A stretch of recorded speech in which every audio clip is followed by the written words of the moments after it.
Le désert exigeait de la patience. Léo le savait bien. À 62 ans, la patience était gravée dans les rides de son visage. Elle était cuite dans sa peau par 40 ans de soleil. Il était photographe de nature. Son travail ne consistait pas à prendre des photos. Il consistait à devenir invisible. Il consistait à attendre. Il avait attendu des semaines dans le nord froid. Il voulait une photo d'un rare ours blanc. Il était resté assis des jours dans un marais humide. Il voulait capturer l'éclair rose d'un oiseau spécial. Maintenant, il était dans les prairies de l'Arizona. Le soleil était chaud. L'air était sec. Il s'exerçait à l'immobilité. Sa cible était un monstre de Gila. Le lézard était lent et venimeux. C'était une créature patiente elle-même. Léo respectait cela. C'était un concours de patience. Pendant une semaine, il suivit la même routine. Il se réveillait avant le soleil. Il conduisait son vieux camion jusqu'au bord de la plaine. Il marchait jusqu'à un endroit qu'il avait choisi. La lumière du matin y était parfaite.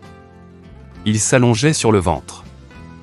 Une bâche de camouflage le recouvrait. Son appareil photo et son long téléobjectif semblaient faire partie de la Terre. Et puis il attendait. À travers son objectif, le monde était une danse silencieuse. Un grand géocoucou passait en trombe, une traînée de plumes brunes. Un faucon dessinait des cercles dans le ciel bleu. La chaleur faisait miroiter l'air. Les grands cactus au loin semblaient se balancer et danser. C'était une vie magnifique. C'était aussi une vie solitaire. Dernièrement, Léo ressentait surtout la partie solitaire. Sa femme, Martha, était décédée il y a 2 ans. Le silence de la nature sauvage lui apportait autrefois la paix. Maintenant, il semblait souvent vide. Il faisait écho au silence de son propre cœur. Il commençait à se sentir somnole. Le soleil de midi battait un rythme doux sur son dos. Puis, il vit un frémissement de mouvement. Ce n'était pas le lent déplacement d'un lézard. C'était petit. C'était rapide.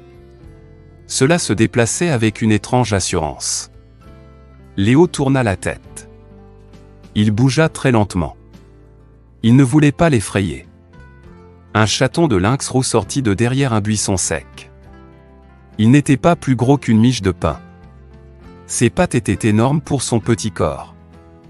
Sa fourrure était un mélange parfait de couleurs du désert, tachetée et rayée. Mais le chaton n'essayait pas de se cacher. Il marcha droit vers lui. Sa courte queue se contractait comme un point d'exclamation. Léo retint son souffle. Il oublia tout du monstre de Gila. C'était un cadeau. C'était un moment de pure magie. Le chaton s'arrêta à quelques pieds de sa tête. Il inclina son visage. Ses oreilles étaient comme de minuscules radars. Il regarda droit dans les yeux de Léo. La plupart des gens auraient été surpris. Un expert de la faune se serait peut-être inquiété pour la mer. Léo était simplement charmé. Le chaton émit un son doux et interrogateur.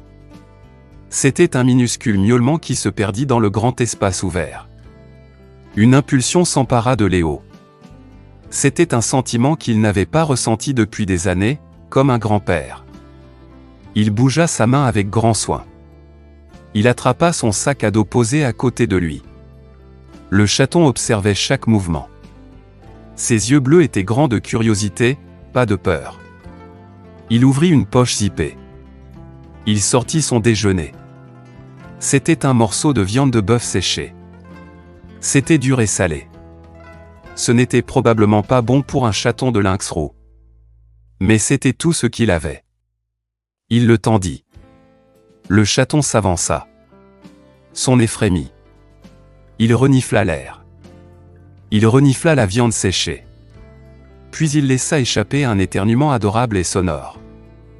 Un petit nuage de poussière rouge s'éleva dans l'air. Léo dut se retenir de rire. Le chaton n'eut pas peur. Il ouvrit la bouche. Il montra une série de petites dents de lait pointues. Il prit délicatement la viande séchée de ses doigts. L'échange fut étonnamment doux. Le chaton, son butin tenu haut, se retourna et repartit en courant par où il était venu. C'était un minuscule bandit s'enfuyant avec son butin. Ça alors, murmura Léo dans l'air vide. Il décida d'appeler le chaton scout. Un petit rire gronda dans sa poitrine. C'était bon. Une légèreté se répandit en lui. Il ne s'était pas senti ainsi depuis longtemps. La solitude sembla diminuer. Elle fut remplacée par la chaleur de cette petite rencontre amusante. Il rangea son matériel photo. Le monstre de Gila pouvait attendre. Le lendemain matin, Léo retourna à son poste. Il ressentait un nouveau genre d'excitation. Il se dit qu'il était là pour le lézard. Mais ses yeux ne cessaient de regarder vers le buisson sec. Il avait emporté son déjeuner habituel. Il avait aussi emporté quelques morceaux de viande séchée supplémentaires, plus petits. Il se sentait un peu ridicule. Il se sentait comme un garçon attendant qu'une fille passe. Mais il ne pouvait s'en empêcher. Il s'installa à son poste. Le poids familier de son appareil photo était agréable. Une heure passa. Puis une autre. Le soleil monta plus haut. Le désert devint silencieux. Léo soupira. C'était peut-être juste une chose unique. Un petit cadeau du désert qui ne se reproduirait pas. Puis il entendit un son. Ce n'était pas un lézard. Ce n'était pas le vent. C'était un léger martèlement. C'était le son de nombreuses petites pattes. Il tourna lentement la tête. Son cœur bondit. Sa mâchoire tomba. Sortant de derrière le même buisson se trouvait Scout. Et Scout n'était pas seul. Il menait une parade de fourrure. 4 autres chatons de lynx roux dévalèrent derrière lui. Ils se chamaillaient et se sautaient dessus. Ils formaient une petite avalanche chaotique de taches et de rayures. Chacun ressemblait à Scout, mais chacun avait sa propre personnalité. Scout trottait en avant. Il avait l'air très fier. On aurait dit qu'il présentait son armée à un général. Léo était si choqué qu'il en oublia de respirer. Les chatons n'étaient pas timides comme Scout l'avait été. Ils voyaient le grand homme camouflé comme une nouvelle et intéressante partie du paysage. Un chaton était particulièrement duveteux et un peu maladroit. Léo décida de l'appeler Patch. Patch se dandina jusqu'à la botte en cuir usé de Léo. Il commença à essayer de l'escalader. Ses minuscules griffes faisaient de légers bruits de grattement sur le cuir. Un autre chaton était une femelle élégante. Elle avait une expression sur son visage qui disait que rien ne l'impressionnait. Elle repéra le capuchon d'objectif suspendu à l'appareil de Léo. Elle s'accroupit. Elle frétilla de l'arrière-train. Puis elle frappa le capuchon avec l'habileté d'un boxeur professionnel. Léo la nomma Shadow. Un troisième chaton était le plus petit du groupe. Il grimpa directement sur le dos de Léo. Il marcha sur son omoplate. Il frappa doucement Léo sur la joue avec une patte douce. Son visage semblait demander « D'accord, l'ami. Où est la nourriture ?» C'était Pounce. Le quatrième chaton était un tourbillon de mouvement. C'était une minuscule tempête d'énergie hyperactive. Il poursuivit sa propre queue. Puis il poursuivit une sauterelle. Puis il courut en cercle frénétique autour de l'homme abasourdi. C'était Dash. Léo ne savait pas quoi faire. Il était piégé. Il était immobilisé par une armée de minuscules chasseurs. Mais il n'avait pas peur. Un rire naquit au fond de son ventre. C'était un vrai rire roulant qui secoua tout son corps. Il rit jusqu'à ce que des larmes coulent sur ses joues burinées. Il rit jusqu'à en avoir mal aux côtes. C'était la chose la plus anti-professionnelle qui lui soit jamais arrivée. C'était aussi la plus ridicule. Et la plus merveilleuse. Il n'était plus Léo, le photographe stoïque. Il était oncle Léo, le baby-sitter des lynx. Il attrapa avec précaution la viande séchée qu'il avait apportée. Il ouvrit le sac. 5 petites têtes se tournèrent vivement. Leurs oreilles pivotèrent vers le son. Il lança les morceaux. Une drôle de mêlée générale commença. Patch, le maladroit, trébucha sur ses propres pattes. Il atterrit le nez dans le sable. Il se releva avec le nez poussiéreux et un air de confusion totale. Shadow, la fille intelligente, subtilisa un morceau à son frère. Elle courut vers un endroit sûr pour manger son butin. Dash, l'hyperactif, attrapa son morceau. Il le perdit immédiatement en poursuivant un papillon. Scoot, le pro chevronné, mangea sa viande séchée avec une dignité tranquille. Pendant que les chatons mangeaient et jouaient, Léo remarqua quelqu'un d'autre. Une femelle lynx roux adulte était assise sur un rocher chaud à une vingtaine de mètres. C'était leur mère. Elle était magnifique. Elle avait des muscles puissants et une épaisse fourrure. Ses yeux ambrés et intelligents observaient Léo. Elle n'était pas menaçante. Elle observait. Elle jugeait. Elle sembla décider que cet étrange homme bossu qui distribuait de la viande séchée n'était pas une menace pour ses enfants. En fait, il était une assez bonne distraction. Léo lui fit un lent et respectueux hochement de tête. Amber, murmura-t-il pour lui-même. Le nom semblait convenir à son allure royale et distante. Les jours prirent un nouveau rythme étrange. Léo arrivait. Il installait son matériel. Puis il attendait ses clients. Les chatons apparaissaient, menés par Scoot. Et le chaos commençait. Il transformait son lieu de photographie parfait en leur terrain de jeu personnel. Patch découvrit que le sac de l'appareil photo de Léo était l'endroit idéal pour une sieste. Shadow devint fasciné par la fermeture éclair de la veste de Léo. Elle la montait et la descendait avec ses dents pendant des heures. Dash utilisait les jambes étendues de Léo comme une piste de course. La photographie de Léo changea. Il avait toujours son long téléobjectif. Mais maintenant, il était souvent pointé sur ses propres pieds. Il prenait des photos d'un chaton attaquant ses lacets. Il commença à apporter une petite caméra vidéo. Il la plaça sur un trépied pour se filmer avec la brigade des lynx, comme il les appelait. Les vidéos étaient inestimables. Ce n'était pas un documentaire animalier normal. C'était l'histoire de l'intersection drôle, désordonnée et chaleureuse de deux mondes. Il narrait ses films d'un murmure bas. C'est le 12e jour de l'occupation, murmura-t-il à la caméra. Amber observe depuis son trône sur le rocher. Elle semble approuver mon babysitting. Elle n'a pas encore proposé de me payer. Patch s'est de nouveau endormi dans mon pare-soleil. Mon projet sur le monstre de Gila est officiellement en suspens. La raison en est un grave cas de surcharge de mignonnerie. Il apprit à connaître leur personnalité. Scoot était le chef réfléchi. Shadow était la chasseuse intelligente, bondissant souvent sur des lézards avec une habileté surprenante. Dash était de l'énergie pure, un minuscule agent du chaos. Et puis il y avait Patch. Doux, maladroit, gourmand Patch. Il était le plus petit de la portée. Il était un peu plus petit et un pas plus lent que les autres. C'était lui qui se faisait toujours voler sa viande séchée.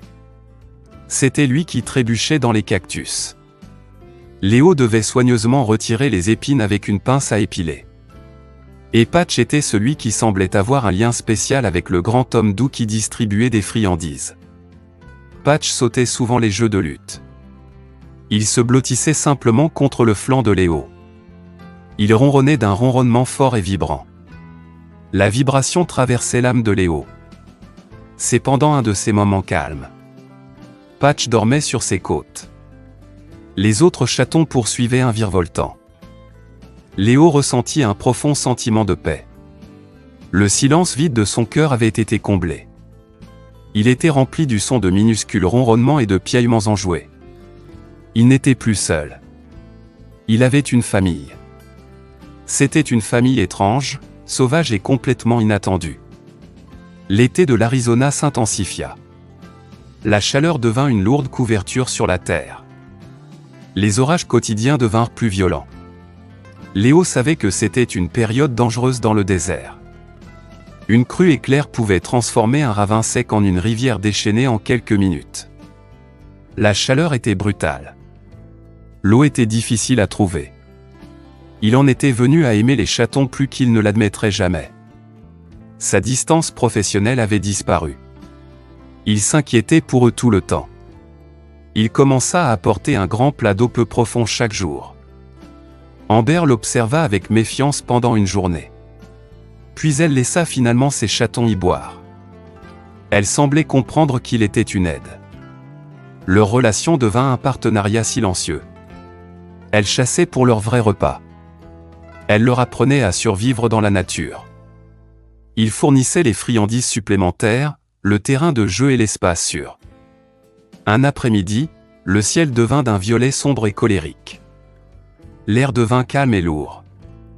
Léo avait vérifié la météo sur son téléphone. Il savait qu'un gros orage arrivait. Il aurait dû plier bagages et partir une heure plus tôt. Mais les chatons avaient été particulièrement joueurs. Il avait perdu la notion du temps. « Très bien, petite canaille, dit-il, commençant à rassembler son matériel. Il est temps pour oncle Léo de rentrer à la maison. » Les chatons sentirent le changement dans l'air. Ils étaient blottis près d'Amber, près de son rocher. Mais Patch était à la traîne. Il avait poursuivi un coléoptère près du bord d'un ravin peu profond et sec. Puis le monde se fendit en deux. Un coup de tonnerre assourdissant explosa au-dessus de leur tête. Le ciel déversa un mur d'eau solide. Le sol sec ne pouvait pas l'absorber assez vite. Le ravin commença à se remplir d'une crue boueuse et tourbillonnante. Le cœur de Léo s'arrêta. « Patch !» cria-t-il. Sa voix se perdit dans le rugissement de la tempête. Il vit le chaton. Patch était surpris et effrayé. Il essayait de grimper sur la rive glissante du ravin. Mais l'eau montante était trop rapide. Elle tourbillonnait autour de ses pattes. Elle le tirait en arrière. Amber arpentait le bord. Elle poussait des cris aigus et angoissés. Mais elle n'allait pas dans l'eau tumultueuse. Elle savait que c'était un piège mortel. Léo se figea une seconde. Une guerre faisait rage en lui. La première règle d'un photographe animalier hurlait dans sa tête. Ne pas intervenir. Vous êtes un observateur. La nature doit suivre son cours. Il vit Patch perdre pied. C'était une minuscule tache de fourrure emportée par l'eau brune. Il entendit le cri désespéré d'Amber. C'était le son de l'angoisse d'une mère. À ce moment-là, le manuel de règles n'avait plus d'importance. Une règle plus puissante prit le dessus. On protège sa famille. Au diable le cours de la nature, rugit Léo dans la tempête. Il laissa tomber son coûteux sac d'appareil photo dans une flaque grandissante. Il courut. Ses vieux genoux crièrent de protestation. Ses bottes glissèrent dans la boue visqueuse. Il courut le long de la rive du ravin. Ses yeux étaient fixés sur le minuscule chaton qui se débattait.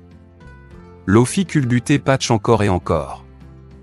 Sa tête sortait une seconde, puis disparaissait. Le ravin devenait plus profond.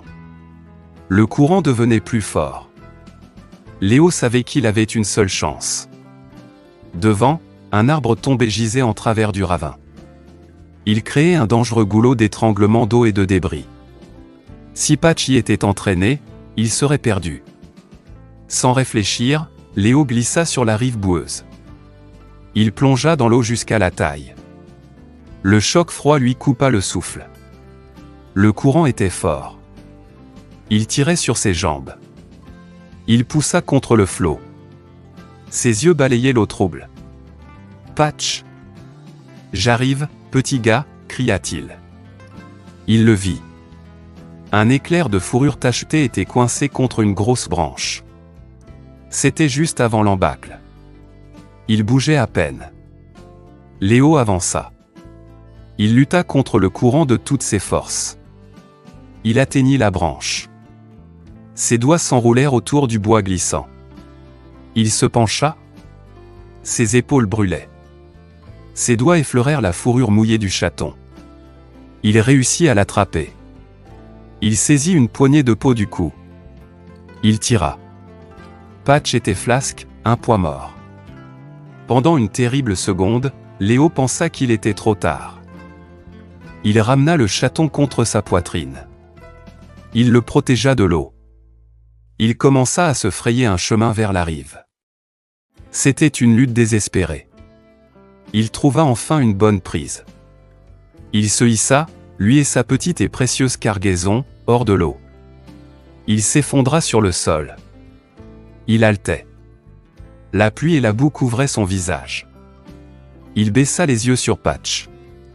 Le petit chaton était terriblement immobile. Le cœur de Léo se serra. Il le posa doucement sur le sol.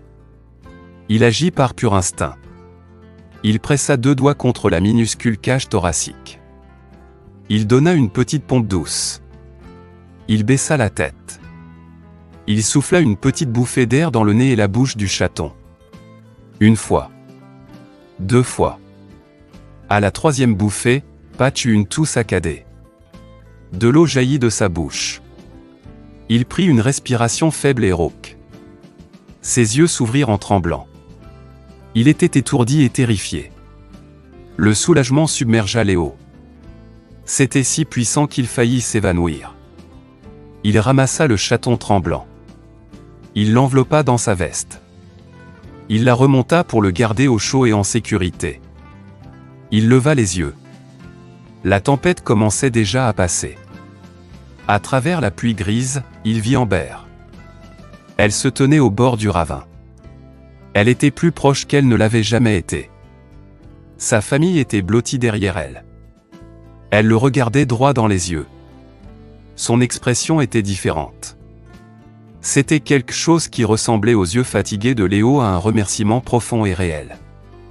Elle émit un son doux et grave.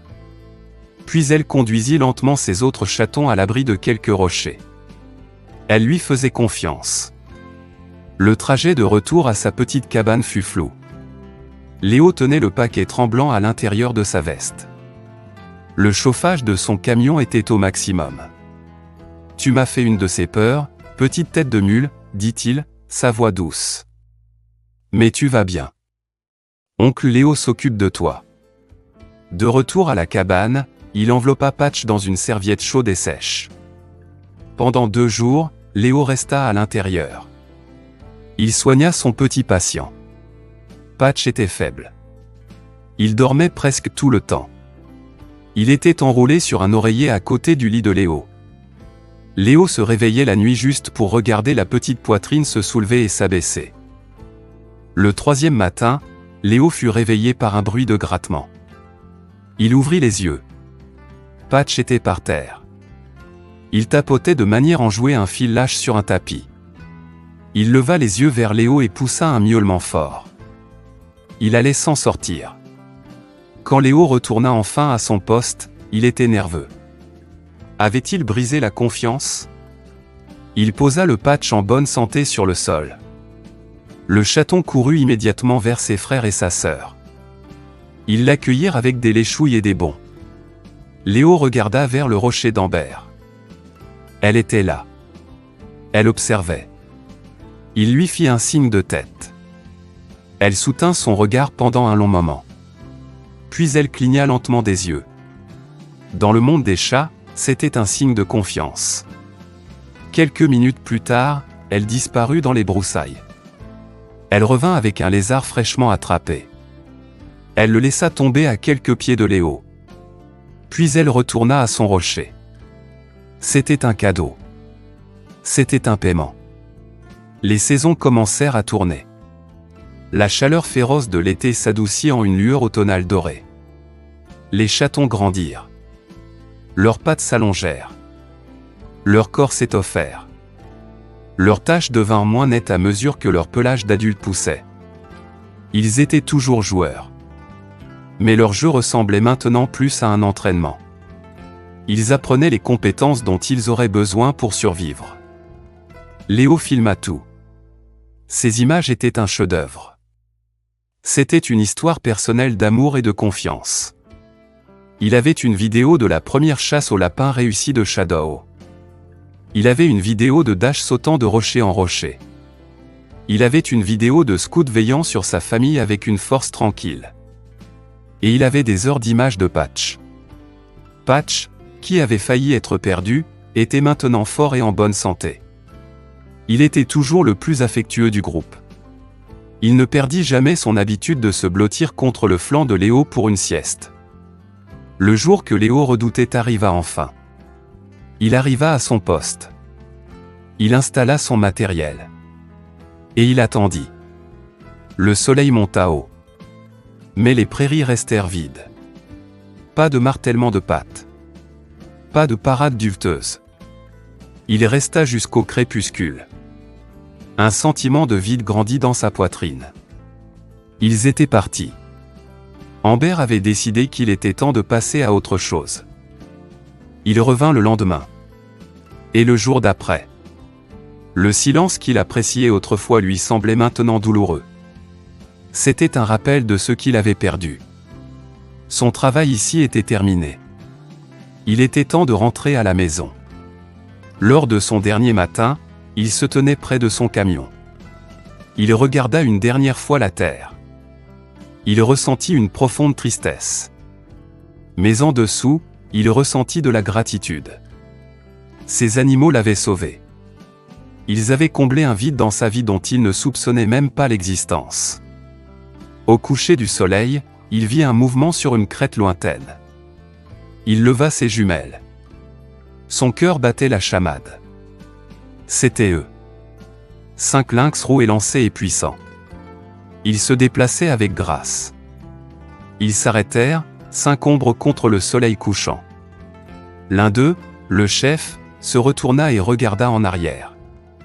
Léo n'eut pas besoin de jumelles. Il savait que c'était Scout. Il soutint le regard de Léo pendant un long moment. Un dernier adieu silencieux. Puis il se tourna pour suivre sa famille dans la nature. Léo baissa ses jumelles. Un lent sourire se dessina sur son visage. Il monta dans son camion. Il jeta un coup d'œil au siège passager. Son sac d'appareil photo était là. Il était rempli de la plus grande histoire qu'il ait jamais capturée. C'était l'histoire d'oncle Léo et de la brigade des lynx. C'était une histoire non seulement de faune, mais d'une vie sauvage. Une vie remplie d'amour inattendu, et du genre de chaos réconfortant que l'on ne peut trouver que lorsqu'on donne un petit bout de son cœur. Et pour l'âme d'un homme solitaire, c'était la meilleure histoire qui soit.